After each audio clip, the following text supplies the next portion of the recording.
And I'm here to announce our final Freethinker of the Year awardee. I've had the pleasure of working with Marie Schaub for, it's 5 years now, as co-counsel on her monumental lawsuit against the Ten Commandments monument at the school that her daughter was set to attend. 5 years later, I'm proud to be awarding Marie the Freethinker of the Year award. She made it possible, despite hardship, as a local plaintiff, to proceed against Pennsylvania's New Kensington-Arnold School District. And what you may not know is sometimes as you proceed through a lawsuit, each side can request information from the other side. The school district requested extensive information from Marie, including any social media posts that she did on the subject of religion. If you're Facebook friends with Marie, you should know that this is thousands of posts. So we had to disclose literally thousands of pages of materials to the school district's attorneys. And it brings a smile to my face to think of them reviewing each of Marie's defenses of free thought and of religious endorsement within her community. Maybe even they learned something. 3 years after we filed the lawsuit, Marie's case was lost at the district level. The judge ruled that because she had refused to enroll her daughter in the high school, she and her daughter no longer had standing, which is, the legal right to challenge religious symbols, her legal right to challenge the religious symbols at that school. So having moved her daughter to actually a different school district, in fact, her standing was even stronger than somebody who had continued in the school system. We had appealed to the Third Circuit Court of Appeals, which oversees Pennsylvania cases, and they reversed course last year, ruling that she and her daughter both had standing to challenge this religious display. Marie, as the only publicly named plaintiff in the case, has been vilified in her community. Last year, she was honored with FFRF's Atheist and Foxhole Courage Award. And so after this Third Circuit ruling and after our convention last year, FFRF and our attorney, Mark Schneider, who also handled the case, were able to negotiate a victorious settlement. And in February of this year, and ultimately in March, the biblical monument was finally removed.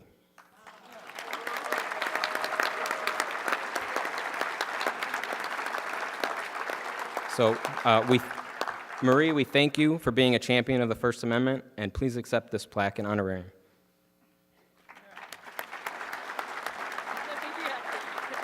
Where does she want us to hold it up?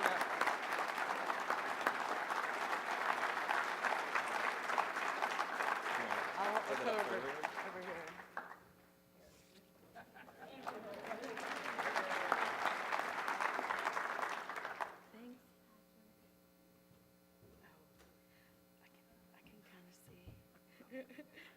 Thanks. All right. Hello, everyone. Thank you for being here today. 2017 has not been a good year for controversial monuments. I'm sure you have all heard of the Christian man who ran over the Ten Commandments monolith in Arkansas, all while streaming live on Facebook. It was certainly entertaining to watch, and I wouldn't recommend it, but I was relieved to hear that it was not one of my fellow atheists. Confederate monuments have been dropping like Trump's approval ratings. Some have been toppled over, while others have been vandalized beyond repair. While I can appreciate their passion and understand their frustration, I think it is important to exhaust every legal avenue that is available before taking such drastic measures of civil disobedience.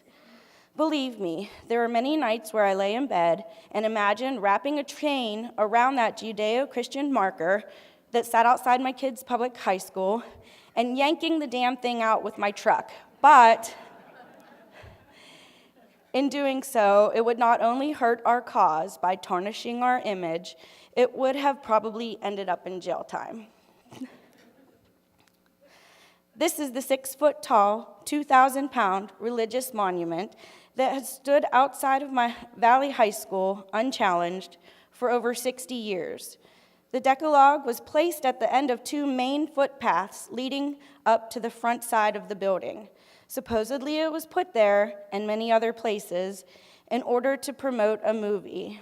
A very similar monument at another nearby public school was recently ruled unconstitutional thanks to help from FFRF. It was relocated to private property.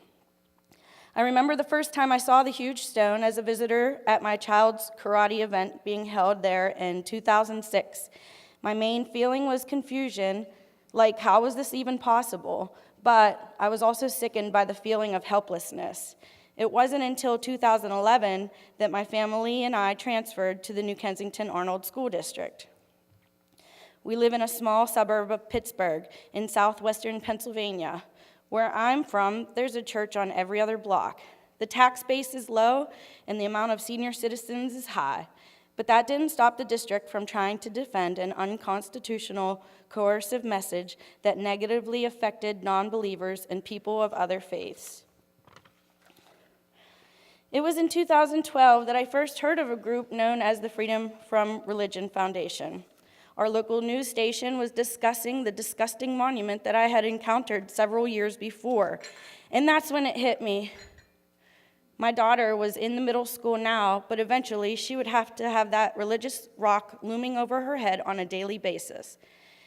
It was at that time that I filed my complaint, and the rest is history found in court records. After numerous depositions, continuations, and motions, the judge said that my daughter and I did not have standing because she had not been harmed enough, saying that our suit was premature. But that did not stop us.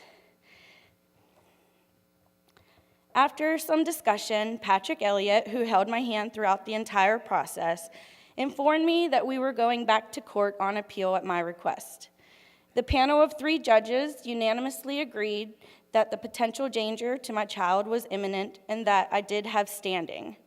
At this time, I would like to personally thank Americans United for the Separation of Church and State, the Anti-Defamation League, the Central Conference of American Rabbis, the Jewish Social Policy Action Network, the Sikh Coalition, and the Union for Reformed Judaism for filing a brief as Friends of the Court, and of course, the Freedom from Religion Foundation.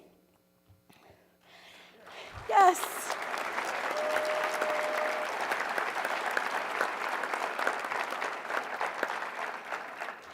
Finally, after 5 long years, we did it. Full disclosure, this image may appear taller than it actually is. But I'm proud to be a part of such an important fight for the separation of state and church. After the case was moved back to the lower court, the school realized that they were going to lose. They agreed to move the monument and pay $164,000 in legal fees.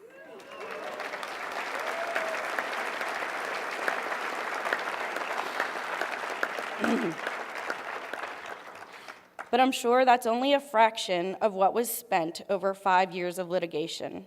As a plaintiff and a parent, it was never about the money. It is unfortunate that it took so many years that my daughter will finish her senior year elsewhere due to this interference. But when I drive by Valley High School, I think of that huge lesson the community learned and about the kids who will not have to walk in the shadow of its inappropriate message. Thanks. Well, our win did not go unnoticed. This is the view from my living room window of my neighbor's house directly across the street. All over southwestern PA, these cardboard cutouts are popping up in response to our victory. They do not realize that I support their rights to have whatever they want on their private property, and that every time I see it, it reminds me of our fight and our win.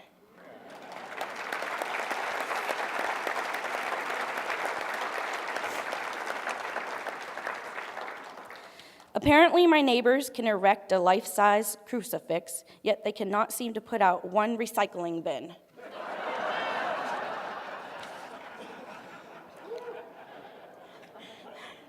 As you can see, I have received my fair share of crank mail. But as many negative messages I have received, I have gotten just as many, if not more, positive ones. Many people have since reached out to me to tell me that I have inspired them to speak out against inequality, and that is why I'm here today. I want to tell you to speak up for your rights and the rights of others, even if you don't always agree with them. As of today, the 1-ton granite slab is in storage at an unknown location. It was secretly removed overnight at the beginning of March of this year. Its new home will be at a Catholic school approximately 2 miles from its original placement. And even though the private school admits it needs a new roof, an updated gym, and funding for families, it started a GoFundMe campaign with a goal of $75,000 to relocate the monolith. They claim they wanted to use the money to place the donated monument on a foundation, and they want to buy a fancy new lighted sign to put up next to the 60-year-old stone. After falling short of their original goal, they lowered it to $25,000. At last check, they were up to almost $5,000. There has been no mention of where or when the Decalogue will be installed. I've recently really enjoyed being a small part of this great movement, and I hope to continue my involvement long after I'm forgotten.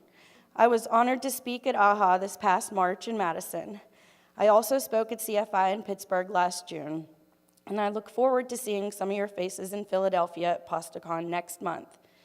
Thank you, FFRF, for everything that you have done for me and my family, and all the hard work you do, and thank you so much to its members. Thank you for this awesome opportunity.